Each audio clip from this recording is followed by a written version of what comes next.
Dr. Evelyn Reed, 72, is a psychologist, but her clinic is a hidden battlefield. For 5 decades, she has expelled thousands of demonic spirits. It all began with a chilling hiss. She is mine. My story? The real story. It starts back in my old office, right downtown San Jose. It was late, like 10 p.m. Just me, a client, and the hum of the city. This woman, she was a devout Christian, and we were wrapping up her session. I just felt this pull, to take her hand, to say a quick prayer for her. Simple, right? The second I touched her, a voice, deep and guttural, not hers, ripped through the quiet. Shut up. I live here. She's mine. Chills, right? Total shock. Now, before you ask, where am I from? Born in Philly, Pennsylvania. But honestly, Costa Rica is home. My dad, he was Costa Rican, studying medicine in the US. The deal was always, we go back. So, at 5 years old, boom, pura vida. Yeah, I know, I don't have the accent. Surprise. And for a long time, I was just a Christian psychologist. Emphasis on the psychologist. I mean, my church, no tongues, no prophecy, and definitely no demon casting. Zero, zilch. So, how did I get into the demon-busting business? It happens in my office. From the day I opened my private practice, God started bringing these cases to me. I wasn't looking for it. I was just doing therapy. And then, suddenly, demons are manifesting, verbally, in my patients. 52 years ago this started, and yeah, it's been thousands since. I was like, God, what is going on? This is my psychology practice. This is my office. And he said, clear as day, Evelyn, I need your office. Churches aren't helping these people. They don't recognize the demons. They're failing them. Your office? It's a private place. I can bring them here, and I'm going to teach you. And he did. He started making them manifest right there during sessions, so I could learn, so I could understand the demonic realm. And yeah, at first, I totally freaked out. Who wouldn't? That very first encounter, it was with that woman, late night San Jose. I was praying for her, holding her hand, just a simple gesture. And then that voice, shut up. I live here. She's mine. Don't interfere. My hand was frozen.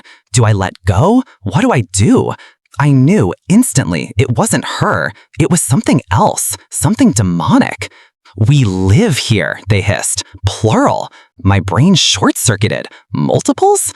I was like, oh wait, plural? My first move, straight up divine eviction notice. I have nothing to say to you. Leave her in the name of Jesus. She blinked, confused. What just happened? I'm thinking, girl, you don't even know the house of it. And do you even believe this stuff? So I just went full professional crisis manager. Look, it's late. Go home. We'll unpack this next session. Yeah, I played it cool. But the second that door clicked shut, I sprinted for my Bible, hugged it like a lifeline. God, I whispered, are they still here? Where did they go? Pure panic, people, my very first time. And guess what? That wasn't a one-off. God just kept sending them over and over. I was like, seriously, what is happening? And then I heard it again, clear as day, I need your office, Evelyn. What am I gonna do? Say no to the Almighty? So I surrendered. All right, Lord, it's yours. That was 52 years ago, folks. 52 years of this wild ride. I'm 72 now, and how many demons have I kicked out? We're talking thousands. After a while, God had another assignment for me, write a book, my first one, in Spanish, originally called Mascaral. Now it's Unmasked in English. Back then, getting published was a nightmare, especially for a book like this. No big publishers were touching it, so I went DIY. Black and white, typed it myself. Remember, no computers then. I literally typed out 50 copies, slapped a handmade cover on them, and marched down to the local Christian bookstore. Here, I told them, try to sell these. My first desperate attempt at getting this message out. And then, out of nowhere, a guy from Uniflick in Florida, a real publisher, saw it. He was like, we have to publish this. Boom. That's how it happened. Total divine intervention. God was pushing this book hard because it documented my experiences, these wild encounters. And seriously, back then, churches were not talking about this, especially not in Costa Rica. I knew maybe one pastor personally who dealt with this and heard rumors of another. That was it. They were the only other people I knew who even dared to talk about demon casting. When Unmasked hit the shelves, my phone started ringing off the hook. Pastors from everywhere begging me to come teach them. They were like, "We need to know how you're doing this. We don't have a clue." And the psychologist title? That blew their minds. Wait, you're a psychologist doing this? Apparently, that just added a whole new layer of whoa to my story. Made me sound, I don't know, legit, credible even? So that's how I started, teaching seminars, training entire churches. That's how the thousands of transformed lives and demons cast out really started piling up. Now, for all of you tuning in, wanting to get your hands on Unmasked or my other work, yes, it's on Amazon. My son basically forced me to translate them into English recently, because all my early stuff was only in Spanish. But yep, Amazon's the place. It's Unmasked. Hold on, I think I even have a copy right here. Yeah, Unmasked, Demons Lurking Behind Psychological Symptoms by Dr. Evelyn Reed. That's the one. And I actually have 2 books out in English now. The other is called Defeating Demonic Principalities and Unveiling Satan's Organizational Hierarchy.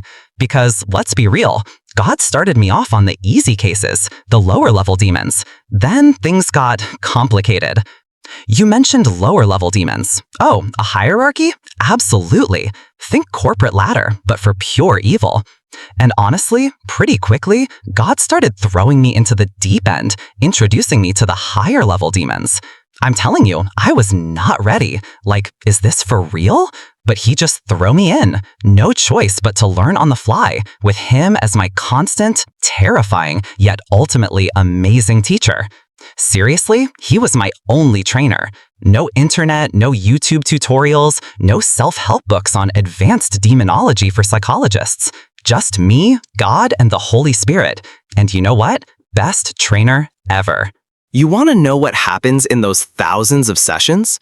What it really looks like when I'm kicking demons out? Listen up. You asked how they get in, right? What doors are we talking about? First off, it's rarely just one thing. We're talking psychological trauma, dabbling in the occult, and yeah, that includes your benign-looking tarot cards or Ouija boards. Don't even get me started. Then there are generational curses, plain old sin. They sneak in through different entry points, and here's the kicker. Most of the time, we open those doors ourselves. But not always. Think about something horrific like sexual abuse. A child doesn't open that door, the predator does. That's on them. But in almost every other scenario, we are inviting these things in. And it's not just what we do, it's what we've inherited. There's a spiritual inheritance, people. Like if your grandmother was messing with witches or whatever, those demonic entities can cascade down through generations. They just keep flowing until a Christian, someone like me, stops them dead in their tracks. But here's the problem.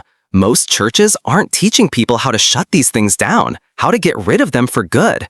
That give your life to Jesus prayer, it's a start, a foundational step, but honestly, it's often too superficial. At the very least, people should be declaring, "Yes, Lord, I give you my life, and I renounce the kingdom of darkness." That part has to be said, because you're literally changing kingdoms. And trust me, if people said that, you'd see manifestations right then and there. But churches, they don't do that. So God had to teach me. For example, because I'm a psychologist, God put me face to face with a heavy hitter, a demon I call the Weaver. This entity, he's a governor, a mind manipulator. He works on people's thoughts, emotions, their very sanity. And get this, he told me personally that he was the one who inspired the most horrific experiments in human history. You know the ones. Joseph Mengele? Yeah. This demon took on that name because he claims he was the twisted genius behind all those unspeakable Nazi experiments on the Jewish people in the concentration camps. I battle him constantly because that's his work, his pure evil agenda. He works on emotions, he works on the mind, and he even works psychosomatically on the body. But the absolute worst cases coming across my desk, the ones that rip your soul apart, People who have been subjected to satanic ritual abuse. It's happening everywhere, and the church is just asleep, totally clueless. What do these monsters do? They subject children to unimaginable torment, shattering their personalities. They dissociate them, splitting them into fragments. And then they program these splintered personalities for murder, for spying, for theft. These people walk around totally unaware, living double lives, being used by dark forces. I handled one case with 40 personalities. Some were men, some women. This world of dissociative identities, it's mind-bending. It's real. And you want to talk about the so-called homosexual lifestyles? People think it's just a different personality, right? Oh, it is, but not in the way you think. God told me they come to this earth with the right, true personality, but Satan steps in. He dissociates them. Another personality pops up and takes over. And so they genuinely think they are homosexual. They aren't.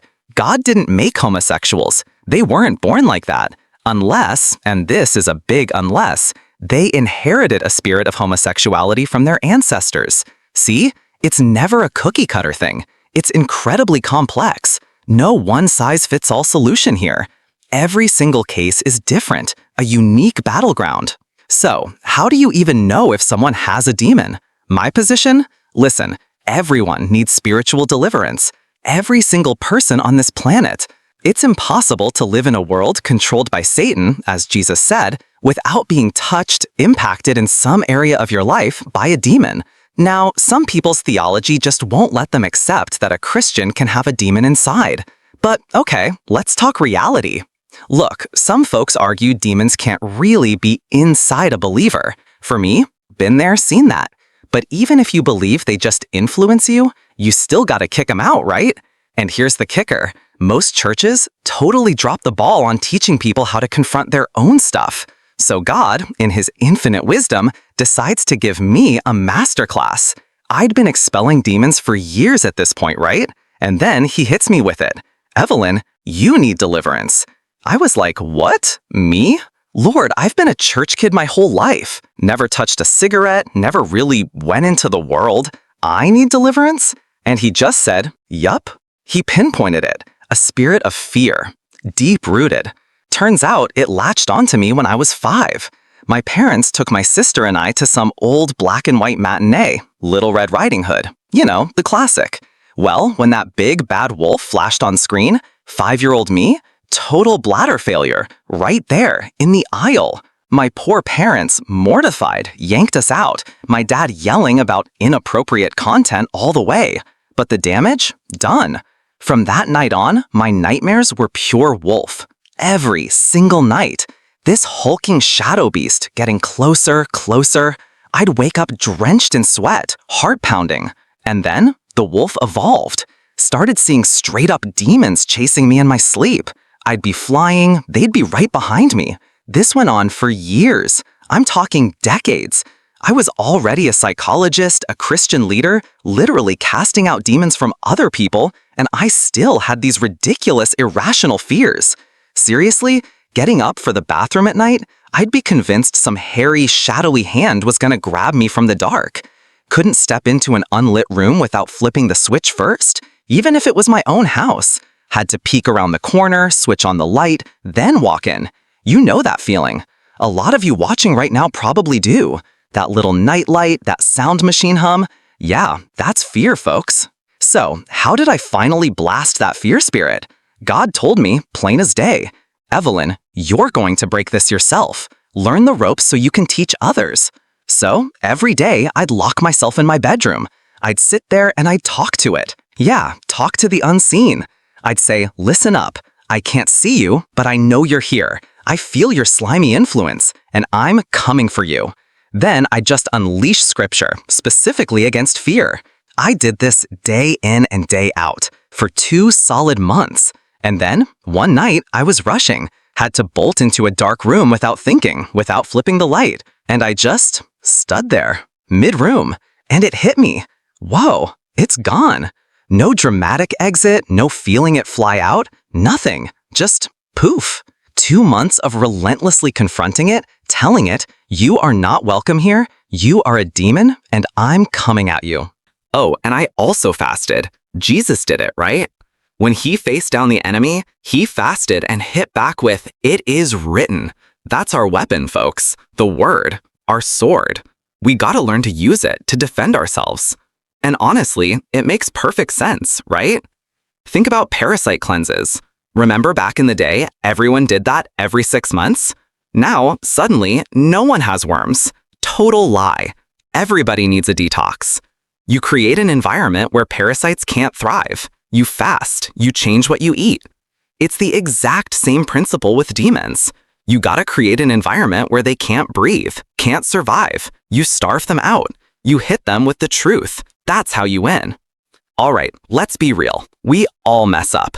Every single one of us opens doors sometimes, right? We sin. And when someone finally gives their life to God, it's not just a quick prayer. Oh no. It's time for a deep dive detox. We're talking emotional surgery, mental recalibration, and yeah, kicking out whatever squatters set up shop in your soul. And get this, those nasty squatters will try to come back. They'll tell you, "I'm leaving, but I'll be back." But Jesus, he can shut that down. He says, "Nope, you ain't." I remember one of my earliest cases. This guy, super rare. He was totally out of it, unconscious. Most of the time folks are awake, they just can't control their mouth. But him? Blank. Anyway, this demon shows up, guttural voice, and it's like, "He hasn't forgiven that person for that thing, so I'm staying. I have a right." And I'm thinking, shoot, how many of us got that problem? Probably most of us, right? Unforgiveness is a huge open door. So I told the demon, "All right, you got a point. Now get off him. I need to talk to my client." Then I leaned in. "Look, the demon says he's not leaving because you haven't forgiven that person. He's got legal grounds, a spiritual loophole." And the guy's like, "Yeah, they did me dirty." And I said, "Okay, so here's your choice. If you want this thing gone, you gotta follow God's rules. Demons operate under spiritual law, so you gotta forgive. I'll walk you through it. We'll heal this wound right now." And we did. Then I called that demon back. He forgave. The demon just sighed like, "Ugh, fine, I gotta go." And poof, he was gone. See? Demons aren't just random bullies. They're lawyers. They need a legal right to stick around. And if we don't deal with our own stuff, with these open doors, we're living with squatters we don't even know are there, running the show. Honestly, some folks, they're so riddled with these things, they have no clue what real freedom feels like. They'll be convinced, "These are my thoughts." And I'm like, "Honey, those thoughts of self-doubt, of anger, of hopelessness, not yours. That's a demon whispering sweet, evil nothings in your ear, and you're just echoing them back." Now, you might be thinking, "Okay, Evelyn, what about drugs and alcohol? Even just a casual glass of wine, is that an open door?" And look, it's not a simple yes or no. Jesus himself drank wine, even made it. In many cultures, wine with dinner is like water.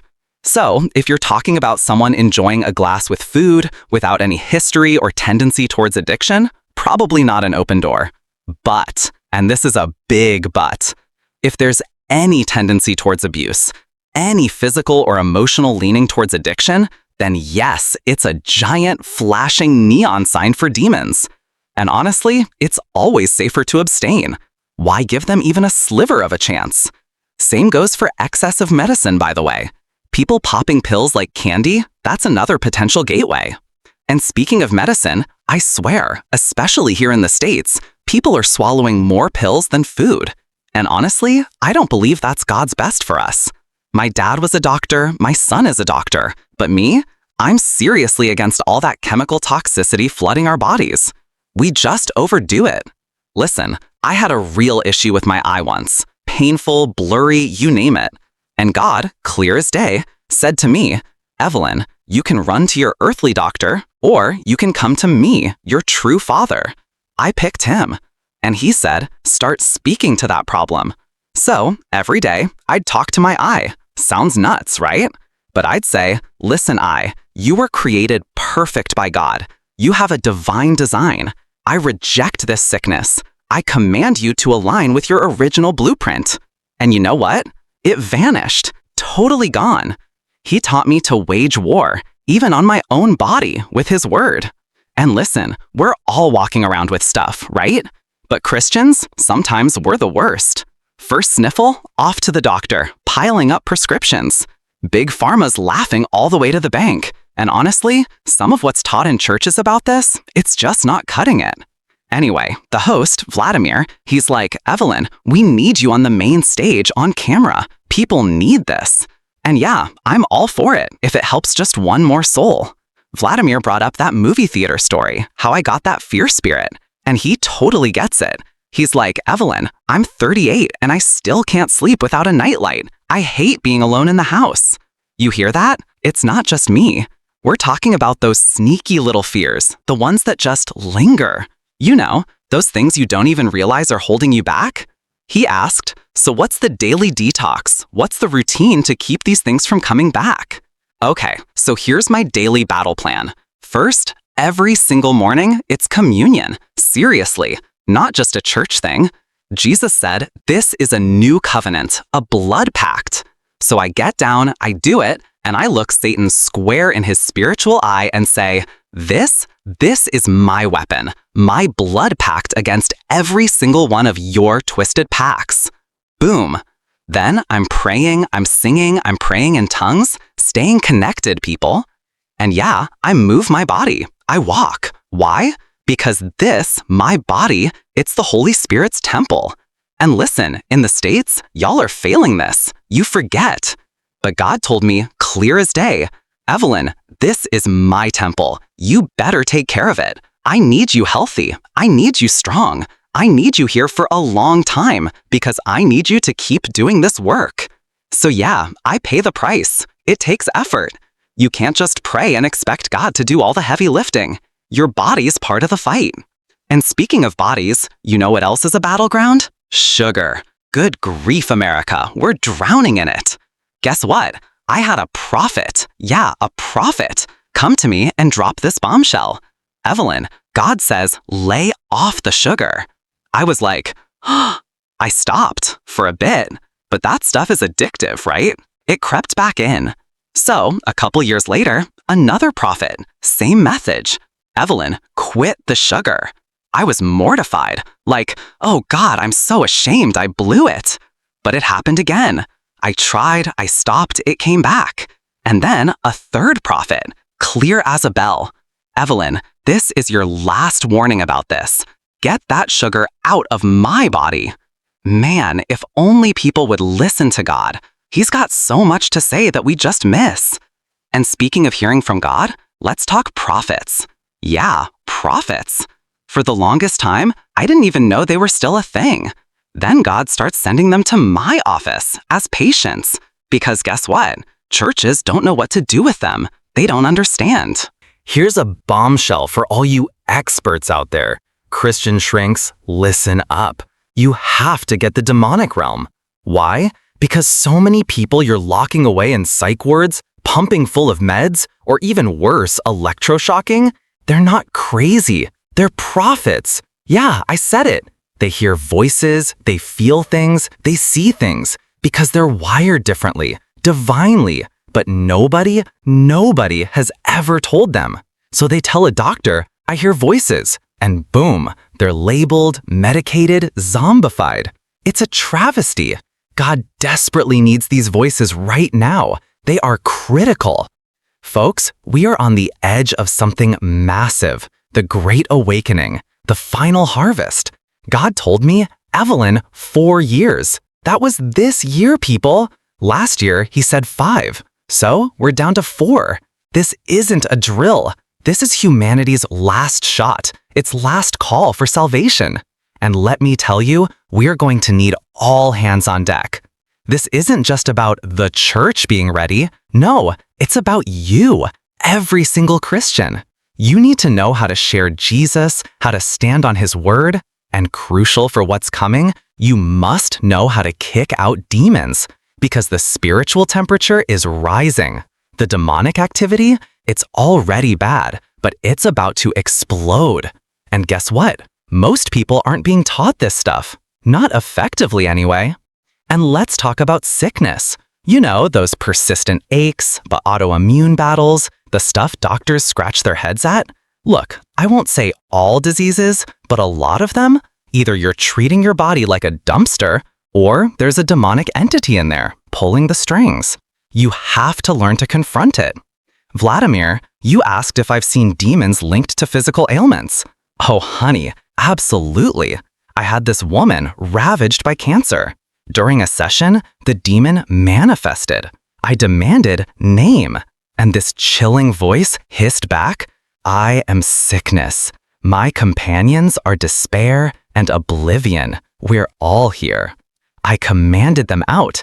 They left with these ridiculously theatrical, dramatic yawns, like they were so bored with me. The next session, I started working, and those same 3 voices popped up. Wait a minute, I snapped. What happened? You left. And they just laughed. Oh, we just tricked you. We never really left. Right then and there, I said, okay, clowns, this time you're gone, and for good. So yeah, demons can latch on to specific illnesses. Now, Vladimir, you mentioned your vitiligo earlier, those white patches, runs in your family, right? Your dad, your brothers?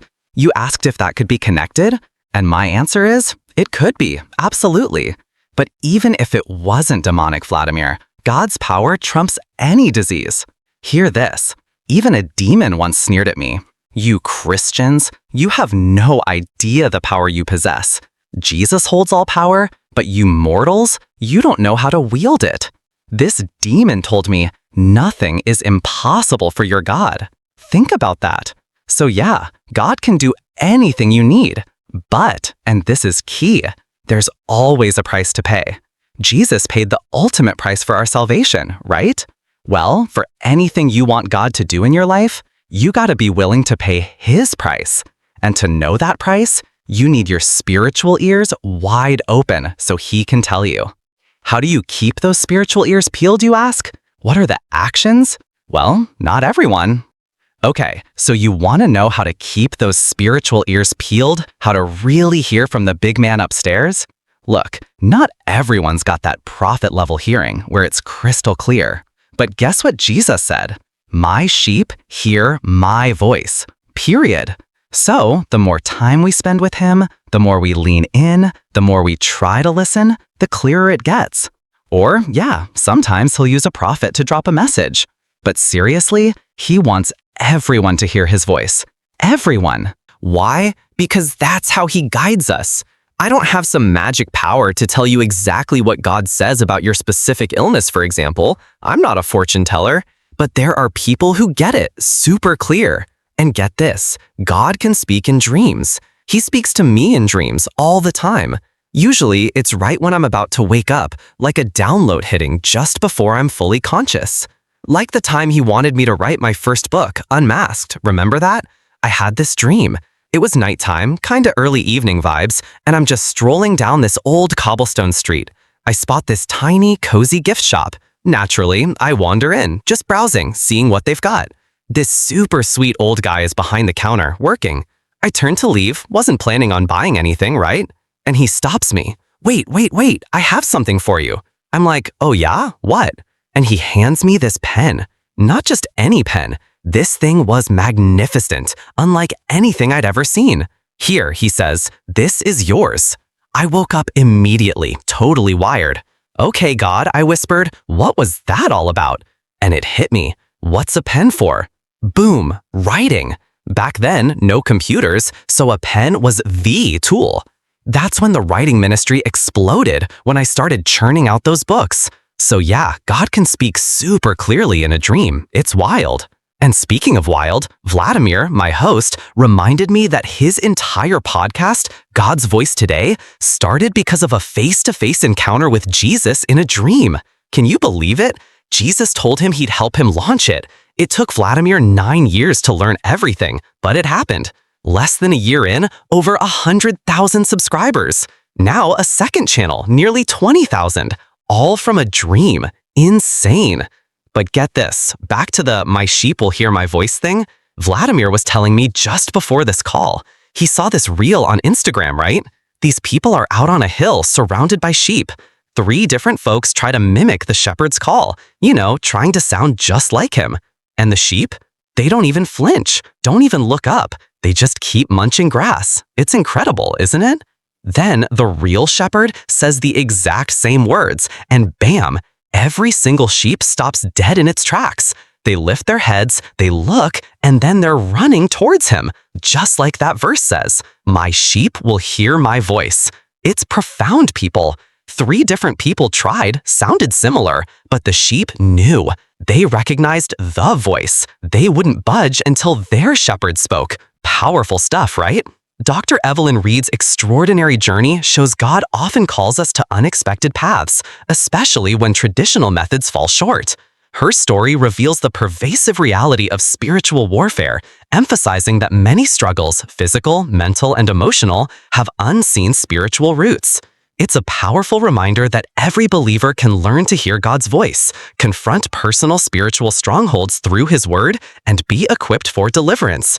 Embrace your unique calling and prepare for an urgent spiritual awakening. This transformative power is available to all. Share your thoughts and don't forget to follow God's Voice for You to explore more meaningful stories.